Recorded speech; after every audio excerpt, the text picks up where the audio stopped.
It's all right. We can bring them back next week. We were going to run them. Yeah, because I've been quite impressed. Have you? Have you been playing with them? Yeah, I had a little play with They're them good? yesterday. Yeah, What do you reckon? it's actually probably their best release to date. Yeah. So What sets it apart? Second time they've done 48s in recent years. Powerline are a bit odd about how they do their models. So they've only done 4 numbers and 2 liveries, which is what you got here. This the racing stripe. You got reverse and your normal. What? So this livery is That's called the same reverse. Yeah, but the paint scheme is reversed on it. Yeah, It's right. the same loco. I do still have all the padding in it because I'm too worried I might Break bust the the handrail. handle. Yeah. Didn't it What go I really overhead like and have about a them, closer look at these bad boys? chuck them on. Yeah, so people can see what you're on about because I'm struggling to. Where are we? Where are you? You bang it in there. So I'll just take this out. What are we looking at? That's a beautiful hand. Yeah. Hey, gets the job done, doesn't it?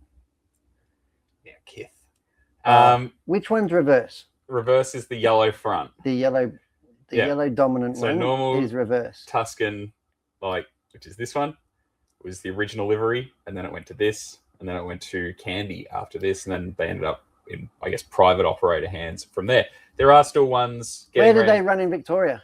They would have made an appearance on the Northeastern a couple of times, but majority New South Wales.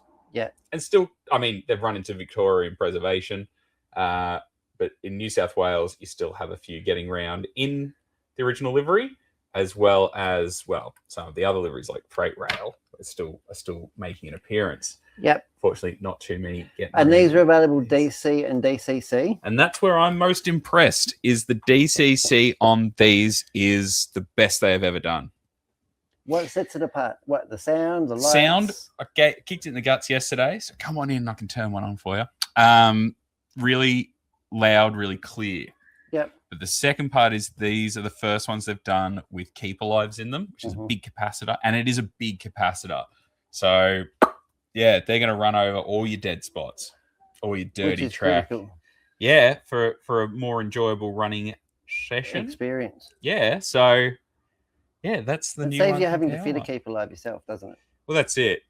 So they've done a pretty good job. I'm keen to good runners. Get into a bit more of an in-depth look. Are you going to take him to the club and have a runabout? Nah, I'm not at the club anytime soon. It doesn't look like. Okay. Yeah. It's hard to find time. You're a man of time. You're a man of the hour. A man out of time. It doesn't stop. No, it's all right. No, I won't. I don't know. No, I don't think I'll get him down the club, but I'll give him a run at home. I'll have a little look. A look-see? Little close-up. Fantastic. Look. Yeah, so that's what's been going on. So DC, DCC. Yep. Now, if you get a DC one, it's got to be DC, and if you get a DCC one, it's got to run on DCC because of the keeper lives. You cannot put the DCC on the DC and go, I want sound, and turn it up to 11. Don't do it. Because smoke will come out of the keeper live. Yeah. Yep. Oh, I just wouldn't do it. Don't do it. Yep. You avoid your warranty. There you go. The DC ones, though, are they upgradable? Yeah, you can. Yeah, still a 21 pin decoder socket. So if you do want to do it, does it have a speaker in there or no? The DC one? I'm pretty sure it does. Yeah. So if you put the chip in there, it will have sounds. If you put a sound chip in it. Yeah. Yeah. There you go. There you go. You heard it from the horse's mouth. And that horse is Will James. Yeah. What's happening this weekend train-wise, buddy? Train-wise, Steam Rail are off to Geelong on Sunday on the Rail and Sail, or as I prefer, the Rail and Rail. And I'll be there. So you catch the train from whereabouts? Spencer Street. Of course you do. It's not an 8:30 class. The 8:30 class is with the South Australia.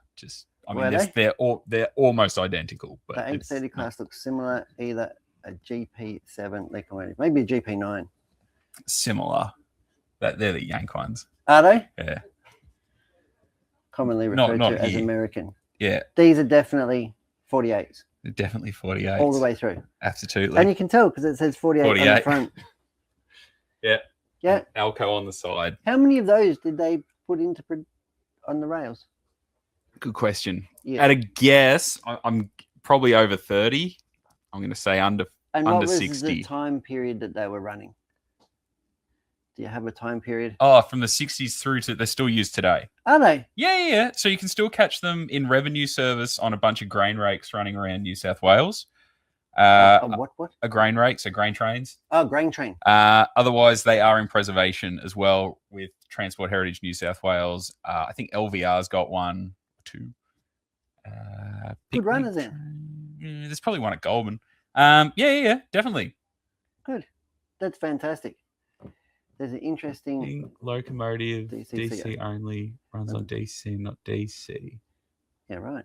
No, it's become more common now that the DCC locos are getting more and more advanced. Advanced is a good way to put it. And keep alive. That's the big one. So, yeah. If you have a keep alive, you cannot DC it. I wouldn't. But it's not good practice anyway. No, I just would avoid running DCC locos on DC, period. Like, it's just not worth it. Like, just make the switch. Go digital. I put a train on a test track once, and it went bzzz. Awesome. Yeah. What did I do wrong? I don't know. Don't do it again, though. No, I didn't. But no, I just like hummed. Oh, okay. Sang your song. Yeah. Fair enough.